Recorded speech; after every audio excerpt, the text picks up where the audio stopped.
Hi, friend. Welcome to the show today, and I am so glad that you are here. Did you know that between the ages of 6 and 12, these are the years that it is crucial to lay a strong foundation for our kids' mental health and development as they enter into the middle school and the high school years, and how we navigate these years called the middle years is going to impact them in powerful ways. Well, today on the show, I have Dr. Sheryl Ziegler, and she's been on the show before, and she is awesome. And she is releasing her new book, The Crucial Years: The Essential Guide to Mental Health and Modern Puberty and Middle Childhood, and it's coming out May 9th. If you are not familiar with Dr. Z, she is a seasoned clinical psychologist, play therapist, podcast host, and author. And she has appeared as a mental health expert in 100+ news related shows, including The Today Show with Megyn Kelly, The Katie Couric Show, The Jenny McCarthy Show, The Doctors, CNN, and more. And today, Dr. Z is going to dive deep with us into the often overlooked but critically important years of middle childhood and why these years are so critical, and how early puberty and modern challenges are impacting our kids, and most importantly, how you can lay a strong foundation for your kids' mental health and self-esteem. So I absolutely loved this interview. It is full of wisdom, and I just can't wait for you to hear it. So let's dive in. Well, welcome, Dr. Z, to the show today. I'm so excited to have you back. I was thinking about, oh my gosh, the last time we did a podcast episode, it was around your first book, Mommy Burnout, during the pandemic. And I was like, oh, and it was like one of my first podcast episodes. And we met at, I think, Mom 2.0. And so I'm so happy to have you back and to be talking about your new book that comes out May 9th. Yes, I'm so happy to see you too. And it really has been since the pandemic. I don't even know what we were doing. I had you on my podcast because you had your SOS book, I think that was coming out, right? Yeah, technology book, exactly. Is there SOS in the title? Is that what, Yes, yes, okay, good memory. okay. Yeah. Like, I thought there was SOS somewhere because that's what it felt like. We need an SOS. SOS and technology guidebook for parents of tweens and teens. Yeah. Yes, Oh my yes. gosh, that's such a good memory. Um, and now we're going to be talking about your latest book, The Crucial Years: The Essential Guide to Mental Health and Modern Puberty in Middle Childhood, which you and I were talking before I hit record that I don't know any book that's out there that is about middle childhood. So we're going to launch in, but I told you I learned something new about you that I didn't know. And I was like, oh my gosh, we have to talk about this. In your bio, you talked about how you were born in Harlem to a teenage immigrant single mom. And as a young kid, you lived on welfare and food stamps in New York City and experienced many levels of disadvantage. And then you received a higher education after being awarded a full scholarship from the Bill and Melinda Gates Foundation. And I was like, wow, I would love to hear, like, what was that like for you and how has that impacted what you're doing today? Yeah, it's so funny how I'm sure people feel this. Like I've put it more out into the world with this book, right? And I think that comes with like age and wisdom where I can feel a lot more open and like vulnerable. And also it's funny when you're a therapist, especially when you got trained like I did, over 20 years ago, we were closed books. Like I was, the way we were trained was like, wear a blank slate. Like, don't Like sometimes people don't even wear your wedding ring if you're married. I never wear like a cross or, like, and Mhm. so the world has changed with social media and just with, I think, storytelling, where we know that people resonate more with like our personal stories. And now that I'm like older, wiser, like there are some parents who flat out, and I don't think it's like a deep therapeutic issue, that just will meet me and just be like, so do you have kids? And I don't think it's like like they're trying, it's just sort of like, I want to get to know you. So I decided in this book that I would share, because in my middle childhood, so much happened. And I wanted other people to have that mindset. I wanted the reader to be like, oh, yeah, what happened in my life? But like basically 0 to 12, even, right? So in my life, my mom was born in Cuba, and they came over on the freedom flights, and that was amazing, right? And they come over, she's 12 years old, so imagine she's in Cuba, that's a Caribbean island, right? And um lands in New York City in February. It's snowing. And, it's really cool because sometimes we think about like the stories of immigrants at like Ellis Island or something, but there's also the stories of people who came over on freedom flights, and they landed. And the first thing they did, they were like, I don't know if it's the very first thing, but in her memory, the way she tells the story is like, there was just a line and it was coat, hats, mittens, like, because they lived on an island. It was like, what is this snow thing here? This is amazing, right? And they don't speak the language. They come over with just my grandmother, because my grandfather had escaped Cuba illegally, right? He came over, came to the United States, worked for years, saved money. And then when they got over on the freedom flights, was like, okay, we have a home. And he had like 3 jobs. And so they get here, and, she's 12 years old, probably turning 13, my guess would be, because I'm pretty sure she came in February, her birthday's in March. And then at literally like 16 years old, gets pregnant. And my father was born and raised in Puerto Rico, and he was a Vietnam War veteran. So A, when you look at the age difference, it was huge. B, he was really suffering from PTSD, but we didn't really understand PTSD. So she gets pregnant. He's really not in the picture, or not consistently in the picture. Um, I don't think my grandparents didn't disown her by any means, but she didn't live with them. So she's living alone. She had me a month before she turned 18. And so she's living alone in an apartment. And this is so interesting, because this, I don't think I write in the book. This didn't make the cut, but I did have it in an original. But she tells me this like 15 years ago. I'm doing like one of those lifelines, right? And so it's like, call your mother and ask her these questions. So one of the questions I asked her was, so what were the first like several months with me like? And she was like, oh, you were such a good baby. Like, I didn't really hold you, and you just laid in your crib quiet. And I was like, what? And she's like, oh, I had severe postpartum depression. And she goes, but we didn't have a name for that. And she's like, so I had you. She's like, she literally, she's like, I had you in Harlem. We lived in Washington Heights, but she had me in Harlem because it was like a free public hospital. And she just got, like, when she went into labor, she just got on the city bus, labored on the bus, got dropped off at this hospital. She's like, it burned down since then. It was when there were no private rooms, right? So you imagine like beds just like lined up, and there's like maybe a curtain. She's like, I had you. She's like, your father, my biological father. She's like, he came in for a hot second. He named me. I don't know why she allowed that, but she's like, he named you.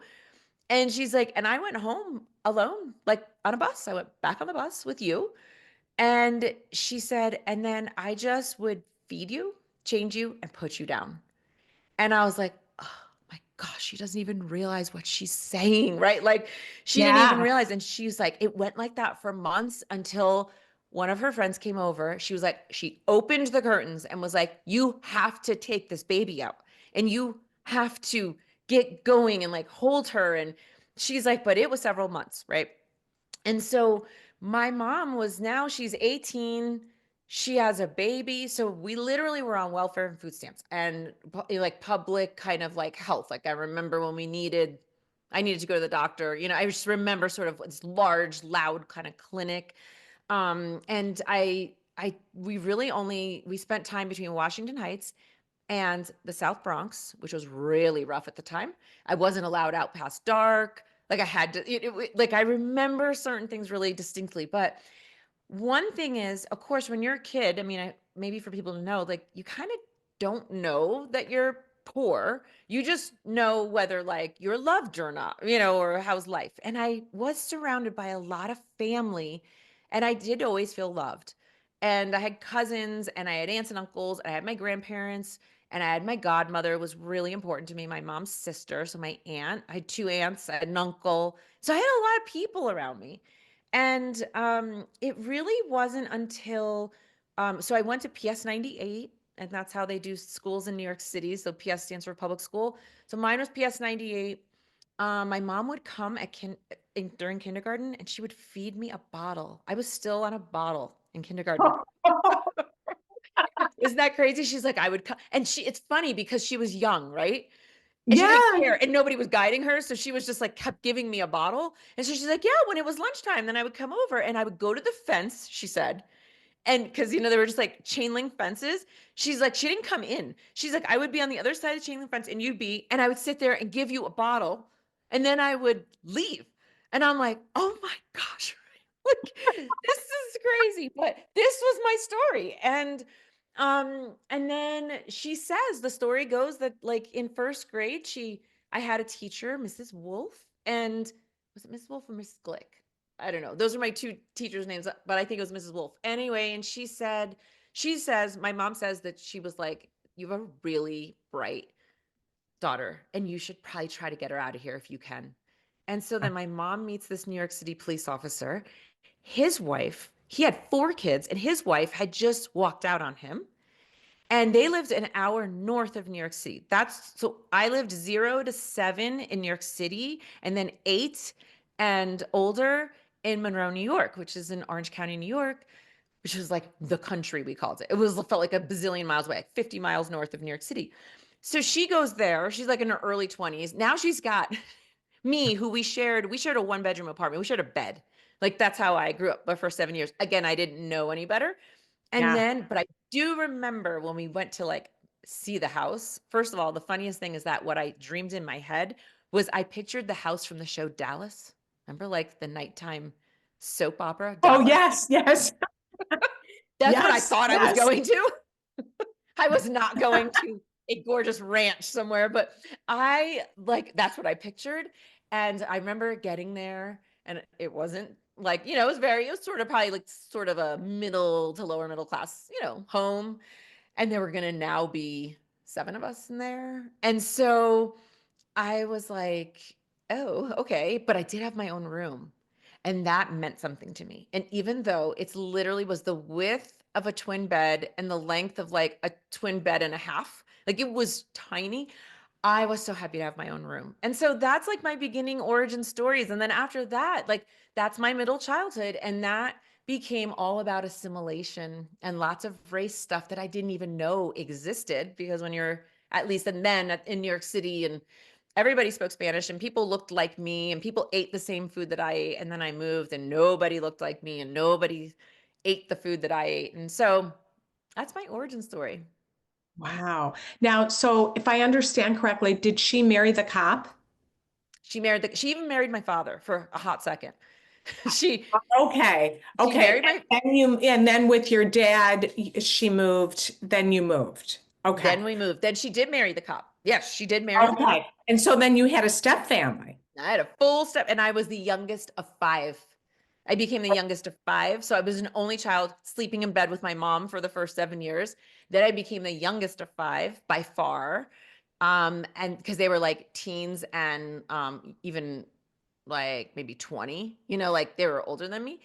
And then gets pregnant, has a kid with him, and then leaves him a year later. So but my middle childhood was like, they started dating probably when I was 7. So like 7 to like 12 was in that house, being the youngest.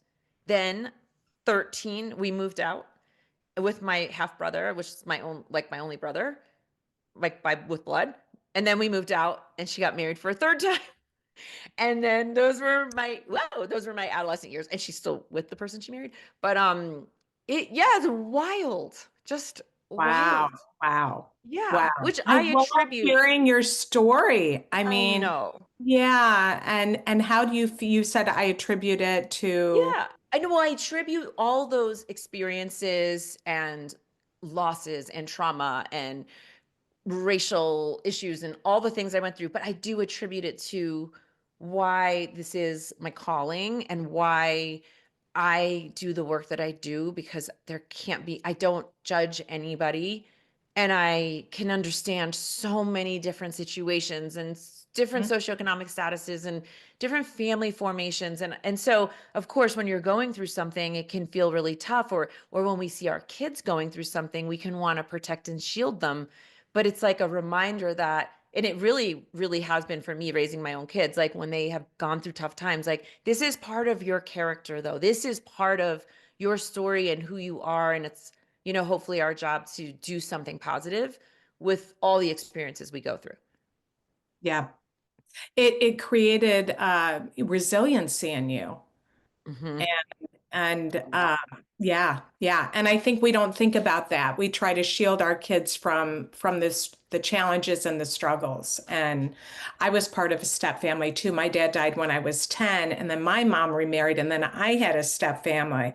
So yeah, there's a lot that goes on with being a step part of a step family. But like you said, you have different things that we go through that helps us to have greater understanding for other people as Yep. well, and we can relate to them because of the situations that we went through. So let's, on that note, middle school years, or not even middle school years, the middle years. What ages are you considering that in your book? Because, like we said at the beginning, there's nothing like it out there. Yeah, there's really not. When I say that, I don't mean like there are books, but they're not good. I mean, they actually don't exist. When I did the research, I found a textbook. I did find a text, like probably a psychology, like introductory type of textbook, like a child development textbook. But middle childhood, sometimes it'll say 5 to 12, but I labeled it a 6 to 12. It's kind of like K through sixth grade, and they are dubbed lots of things like the childhood years, right? There's nothing to that. Hey, not the childhood, the school age years. So sometimes they'll say, oh, school age children, and that's what they mean, which is interesting and vague, right? Or in my field, also referred to as the forgotten years. And Freud called these years the latent years. So he labeled 6 to 12 as latency. And Mm. the thought, right, was that everything is suppressed. Like all the sexual urges and impulses, everything's suppressed, and it is quieter time. And then, you'll come to adolescence. And maybe when that theory was put forward, it maybe kind of made some more sense then. But today's age, with earlier puberty and social media and exposure to the world and 24/7 news and school shootings and all the things, that is the farthest thing from the truth. These are not the latent years. These should no longer be the forgotten years. These are, truly are crucial, critical years because of the way the world has changed. Yeah, yeah. Why do you feel like they're forgotten? So I think that people refer to these years as the forgotten years because think about the first thing that happens. You go and send your kid to kindergarten, right? So now you are sort of handing your not parenting, but you're sharing child rearing with a teacher, with an entire institution of a school. You're maybe dropping off for play dates for the first time and birthday parties. Like there is this independence and freedom and separation that's really occurring. And at the time that it's occurring, for most parents, they're pretty psyched about this. They're like, shoo, right? Because those 0 to 5 years, they are taxing and they are like physically, emotionally exhausting and taxing. And it's like, wow, this is kind of cool. Like my kid can go to a 2 hour or 90-minute birthday party, like, and I don't have to stay. That's kind of amazing. Like, that's awesome. And, and they're in school all day. And then after school, a lot of them go to activities or they do to aftercare or they go to a sport. And so they're forgotten because we start sharing, we start spending a lot more time away from them. And the focus shifts. The 0 to 5, I mean, milestones, right? Every milestone your kid is supposed to hit.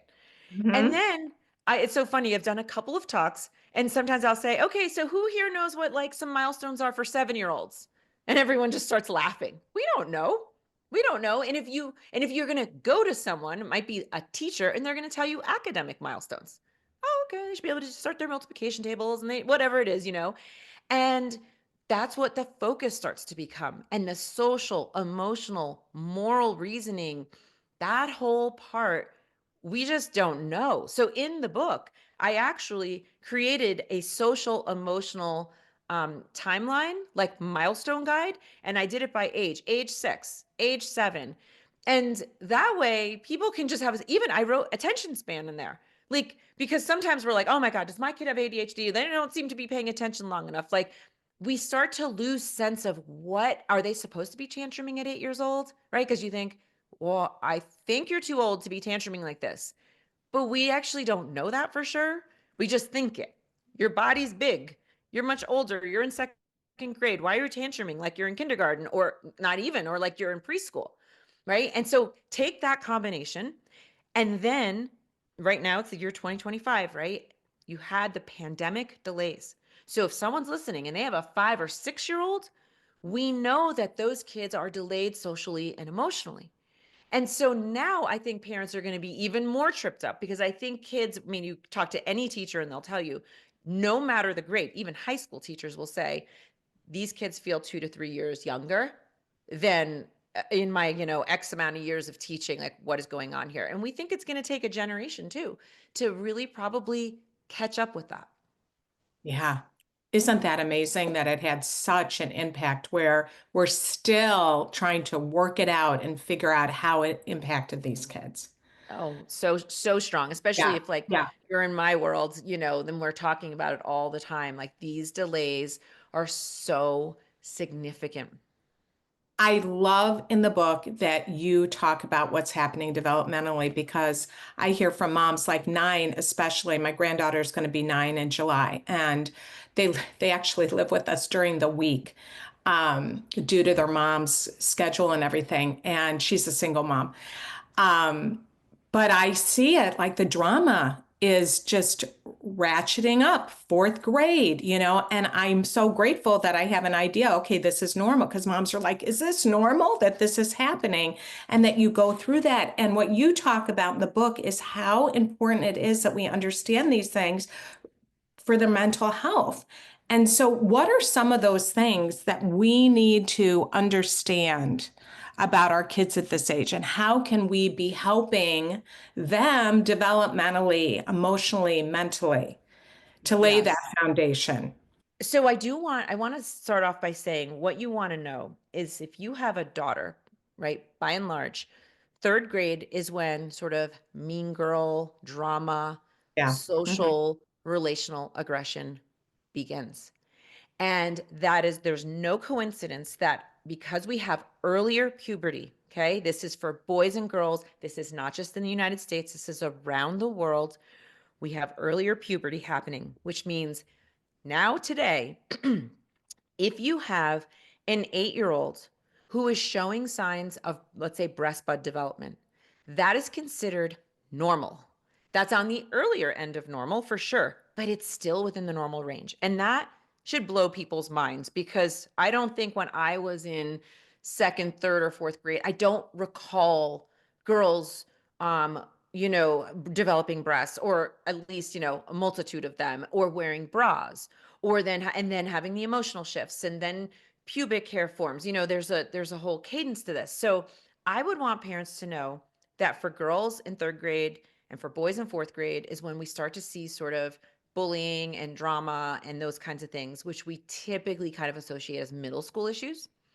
I Yep. want parents to understand that puberty is happening earlier, and that even if it's not happening to your own child, it's happening to someone that they sit next to in class, that they ride the bus with, that is a neighbor, is a cousin, is a friend. And that impacts kids because when kids develop earlier and they start growing taller, and obviously puberty is sexual maturation, right? And so boys, their first sign is enlarged testicles and their penis grows. And by this age, you're not giving them baths anymore and you're not seeing them naked really anymore. So you don't even know that it's happening. But all of a sudden, these emotional waves come and go, and you're like, whoa. And the line that I hear, it's so funny with mommy burnout, the line was, I am so exhausted. And with the crucial years, it's, I thought I had more time. Ah, I thought I ah. had more time, right? Like they're like, oh my gosh, they're slamming doors. They're emotionally dysregulated. They are, doing TikToks. They're watching YouTube and learning all sorts of things. We know porn is on the rise and that they have access to those things. And it's like, what in the world just happened? Where's my baby?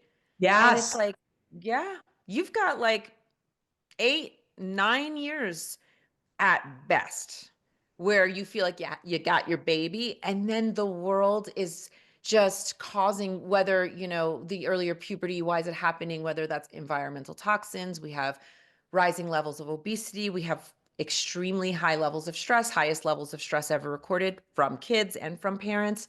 And those are believed to be triggers of earlier puberty. And so now we've got kids walking around in bigger bodies than we're used to, with sexual development happening, with mood changes fluctuating, and they're 9 and 10 years old. They need our Wow. support. They need our support in very different ways than we needed support. I mean, our stories of when we think about when we got our period or when we first wore a bra are probably middle school stories. Yes, Yeah. totally. And also, by and large, the average grade that a kid sort of goes through sex ed is fifth grade. By fifth grade, you've got girls menstruating, you've got full sexual development going on. It's way too late. So, that's another piece of this is sort of like a sex ed reform as well, where my dream around that is that we just have health education, and that's a K through 12 curriculum. And that every year, they have just a consistent health class in which they learn about their physical, emotional, and mental health. And that's just a normal part of our educational system. And I think that's really where we need to go, given the changes of the world and how they affect kids physically and mentally. Which is why it's so important that you wrote this book too, so that we can help our kids to understand and we can understand it and what they're needing. Yeah, I think it's important for people, whether they've ever been in therapy with their kids or not. The average age that we get a call for a kid for a referral is 8 years old. Like these are Mm, not teenage issues, right? This is why I wrote the book, because I was seeing during the pandemic when we declared a mental health state of emergency, which had never happened before. When that happened, I was like, "Oh my gosh, right? I have to do something more in response." And every headline was pretty focused on teens. Teens were in ERs more. Teens had increased suicidal ideation and even increased levels of suicide.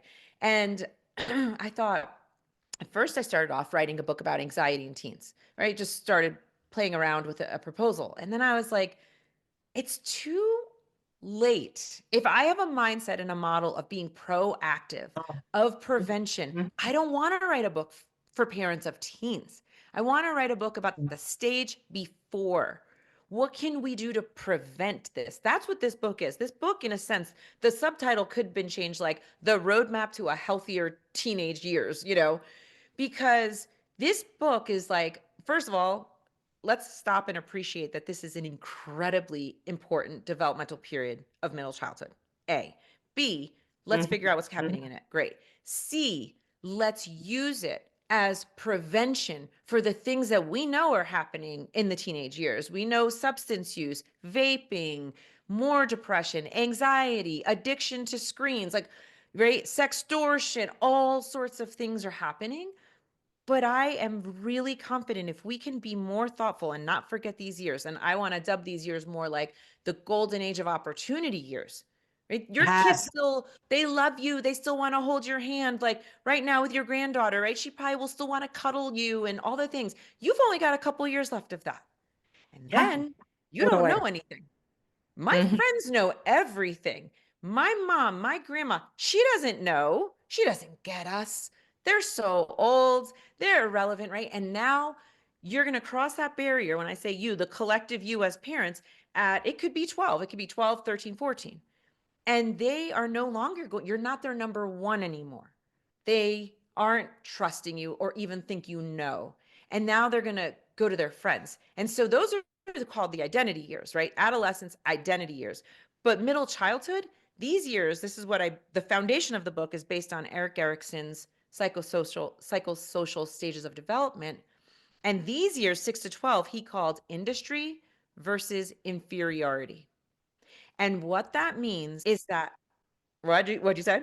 I went, oh. Oh, yes, because this is like, I know I've said so much stuff, but if there's something you're going to get from this, I want parents to listen very loud and clear.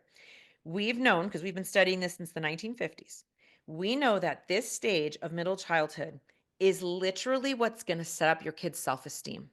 You, a child, either leaves the stage feeling industrious, which means I can do stuff. I know what I'm good at, and I know that I can accomplish things. And now I'm going to go into my identity years of those teenage years, looking for my people based upon how industrious slash how much self-esteem I have.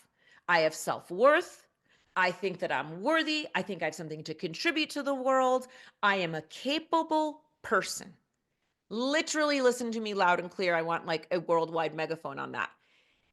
If that doesn't happen because you have shielded them, because they have not wanted to try things and fail, if you have not allowed that to happen, they will come out inferior. And what that looks like is, I'm not very good at anything. I don't really know what I have to add to the world. I'm so scared to try new things, so I'm just going to avoid them. And now I'm a teenager, so now I'm going to look for other people. Who are my people? Oh, there are other people who don't think that they're very good at things and who have low self-worth. And when you're a teenager, that gets expressed in many different ways. So Total. if you want to know the heart of why this book is so important, every call I get, nearly every call I get, I'd say 8 out of 10, no matter why they're calling, there's an element in which they say, my kid has low self-esteem. My kid has no confidence. My kid has really negative self-talk. Man, when they mess something up, they say the most horrible things to themselves. What can I do to help my kid have better self-esteem? That's like, for me, 8 out of 10 calls. And this right here, 6 to 12, is the best answer we have for that. Yes, preach it. Totally. I feel like a preacher because it's Yeah. like this isn't a secret. It's been out in the world since this work's been done, but we haven't collectively made sense of it and maybe haven't put forth the idea that we have a mental health crisis. And the way I really believe we're going to change that is we're going to focus on these years. We're going to help kids be competent. We're going to stop doing things for them. We're going to set a high bar for them. We don't have to set a low bar for our kids. Yeah. I mean, we've really gone astray with like pup parenting techniques and strategies and names for things. I joke around. I'm like, that's all social media made up. That gentle parenting, whatever parenting. These are pop catchy names for observations of how people are doing things. But we have solid social science on what the most positive parenting looks like. It has a name, it has outcomes, it has research. That's what needs to be guiding things, not catchy, poppy terms that I really don't think serve kids and families. Oh, Cheryl, that's so good. Yeah. The word that keeps coming to me is opportunity. Like this is such an opportunity to lay that foundation for your kids' mental health in the future. And Mhm. so I want people to get your book. You talk about so many different things in the book, but you talk about attune. and how important that is. And I agree when I was reading about it 100%, like that is the most important thing, one of the most important things we can do.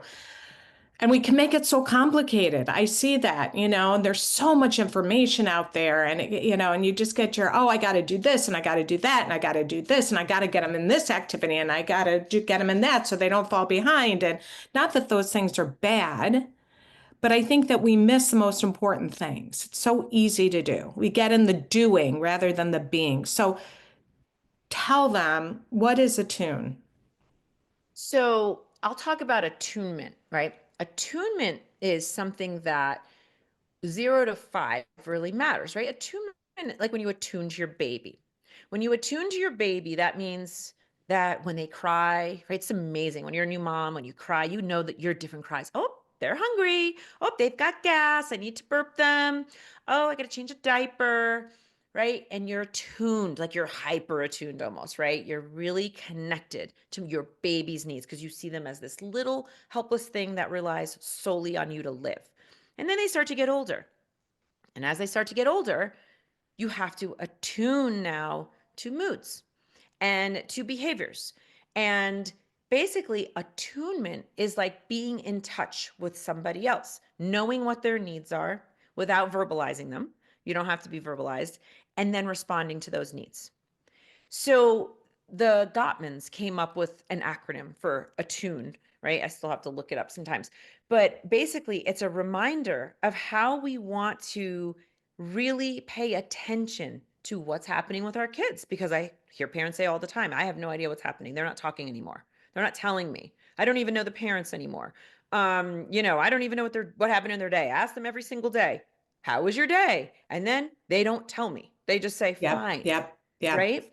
So, and you're not, there's no magic wand that's going to be like, okay, here's how you're going to spy on your kid and find out. But you don't need to. What you need to do is you need to attune to them. First one is attention. Right. You provide that attention, and it's like the next two are like turn toward, right? Like Yes, yes. you want to just pay attention. And I don't mean overly. I don't mean hover. It's like pay attention to their appetite. Pay attention to their sleep pattern. Pay attention to the friends they're playing with. Pay attention to their screen time and what they're watching. It's just pay attention. It's very foundational. And the turn toward is like, how am I going to communicate? Right? And that's a huge challenge for parents, maybe not of the 6 and 7-year-olds, but I would say like 8 and up. Right. And so you're going to turn toward your kid and you're going to find a communication style that fits for them. And that requires attunement. Like I'll even say sometimes to my husband, he'll start getting in some intense conversation. And I look at him and I'm like, nodding my head, this isn't the time. Right? Yeah. That's part of attunement. Timing, location, length. Don't get into a big conversation when you've got to get on a Zoom in 5 minutes. Don't get into a big to do, 10 minutes before family's coming over for Sunday dinner or whatever. Like, and I know when we're sitting here, it sounds like, oh, that's obvious. This stuff happens all the time because Oh, people are yeah. busy and they're like, oh my God, I got to talk to my kid about that F that they have in the class. Pay attention to grades. Pay attention to how many missing homework assignments there are. All those kinds of things are the answer to how was your day? They might Mm. not tell you all the details, but there's a lot of other sort of evidence out in the world that if we attune to, if we pay attention to and respond to, and figure out how to talk to our kid, when, what their tolerance is for like long, hard conversations, that's how you stay in connection. That's how you stay connected to them and then able to respond to their needs. And then you talk about non-defensively listening. That's so important. And So important. yeah. Oh, it's so hard for people. Yeah, it is so hard not to get defensive. Oh Oh, yeah. Yeah. it is Yeah. so hard. My daughter said something. My 17-year-old daughter said something the other day. What was it? I wish I could remember. And I got defensive. And I knew why I was getting defensive. And it was like my brain was split. Like half my brain's like, yeah, I'm justified to be defensive. I think it was about, there's like certain hot buttons between us. Oh, I know what it was about. It was about genetics. And she was like, oh, well, like that kid is so good because like, look at his parents. He's just got good genetics. And I was like, oh, big. You have bad genes. So, but I like got kind of intense about it. And I joke a lot, but for some reason, this one was like, oh, no, no, girl, don't tell me you got bad genes. And then she's like, no, no, why are you getting all like hyped up about this? And I'm like, I just want to make it very clear that, blah, blah, blah, blah, blah, right? And the timing was fine. We were in the car and we had like a 20-minute car ride, but that could have been really bad timing. And I slowed myself down, but I myself get pretty hot about essentially being insulted about genes for like a good 10 minutes.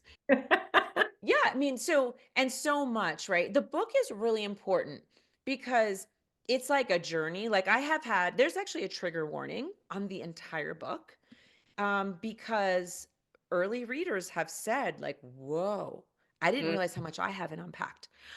This made me realize how much, whatever, the trauma of getting my menstrual cycle, or I had a parent that passed away during these crucial years, or my parents got a divorce, or we had a massive move, or we were in the military and my dad was deployed. Like, it's very interesting. The early reader feedback was like, this book's actually intense for me. So there's not that was the intention, but as I was writing it, there are times in the book that I'll say, pause right now. Stop and think about your experience with food or with your body image, with loss, with pressure. And how was that for you? And how did you get through it? And so I want the potential reader to know that this book will help you understand like sort of modern everything, what our kids are going through that's very different, but also make you think about where you were at this age. And I'm here to tell you a lot of stuff went on, I'm sure, in everybody's childhood from 6 to 12, for those like 6-7 years, a lot of really significant things occurred, and some of them we just haven't processed. Yeah, and that's such important work to do. I mean, when my daughter hit the middle years, the crucial years, stuff started popping up for me. And then she was starting to express her anger. And it was like in my family growing up, oh no, you don't do that. You Mhm. get in big trouble if you do that. You don't rock the boat. You take care of mom's feelings Yep. and don't upset mom. And then I was like, whoa, okay, you're not supposed to be doing this. You're supposed to think about how I'm feeling. I mean, it was literally like I wasn't saying it out loud, but that was what was behind the reactivity Mhm. until I really started working through those issues and realizing, no, like she's angry and she has a good reason to be angry. And this is very important for her to be talking about these feelings and Yes. expressing it. And because I hadn't, early on hadn't done that work, now, thankfully, back then I was started doing the work and I realized this isn't about me. This is about her and her needs. So I love that the book gets people to really think about that because that it too is laying the foundation for them. Such important work to do. Absolutely. It is exactly, you said it perfectly. Just to underscore what you said, the reason why that's important to realize, like, where am I being triggered as a parent, is it directly impacts literally how you talk to your kid, how attuned you can be with your kid, how you discipline them, how you provide them consequences, all the things. So if, like in your case, your daughter's starting to express emotions and all of a sudden you're like, whoa, and you're all triggered inside, right? A lot of people don't do that inner work. And then that becomes, this is the start of, now we're going to battle this. We're going to Oh, battle it out. totally. Right. But you paused and were like, hold on, hold on, hold on. What's going on here? And then realize, oh, I've got some unresolved issues around the way I was with my mom. And now I expect my daughter to be that way. But actually, I don't want her doing that. It's not her job to take care of my feelings. My job to take care of my feelings. Right. Yeah. You Yeah. don't get to that unless you do some of this work. And so besides this being incredibly helpful for kids and their mental health, I think it's incredibly helpful for parents for either addressing or healing any wounds that they haven't had and being the parent they dream or want to be. Not being the best parent or this great parent, it's being the parent they dreamed. We all have a dream around that, right? Whether we fulfill that fully or not, we all have a fantasy. Even it starts so early, even it starts when you're pregnant. I'm gonna breastfeed and I'm gonna make my own homemade, organic, pure food. And I call it a fantasy because that's what we do clinically. Like those are fantasies, just meaning like those are daydreams. Those are your dreams, whatever that actually looked like. And particularly, you have a lot of control, 0 to 5, at least it's probably the most amount of control you're ever going to have over your kid. You get to bathe them when you want and dress them and feed them what you want, all those things. But then starting at 6 and up, all of a sudden it's like, oh, there's school lunch. I don't even know what they're eating. Oh, they're sleeping now over at other people's houses. Is this okay? Like, what Yeah. how do I feel about this? Right? Like that control goes away. And so then it becomes so much more important to realize, okay, at this stage now, and that's another thing I do is I talk about like there's stages of parenting. And I don't know that we always realize that we're growing up with them. We're Hmm. growing up with them. And whoever's reading this book has probably just gotten through those emotionally taxing years. Your butt's been kicked, you've been humbled, you have been through a love and maybe even like just a shock that you didn't expect. And now this is a new stage your kid's in, but so are you. You're growing with them side by side. And I don't think we talk about that enough either. No, we don't. This is so good. I mean, we have so much to talk about. And so I just want you to tell, because there's so much before we, end and tell them where to get your book and everything. Tell them all the different things you do cover because you talk about puberty, you talk about all the gender stuff, you talk about a lot of different things in the book and how to help them navigate these years with their kids. So, what have I kind of left out that you just want to share with them that when they buy your book that they're going to learn more about?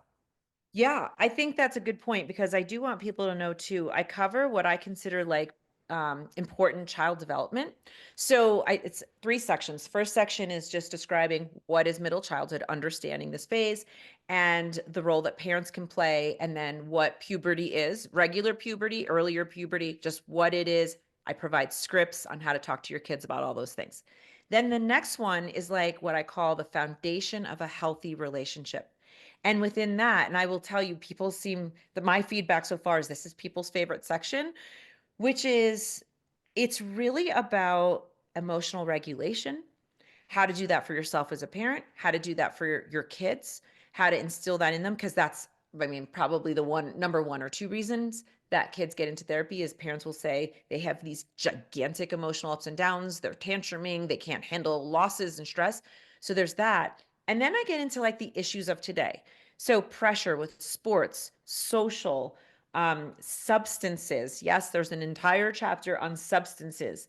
I talk about school pressure. I talk about also normal child sexual identity and gender identity. And I say in there's like a sentence where it's all bolded. This is not some woke theory. This is just child development.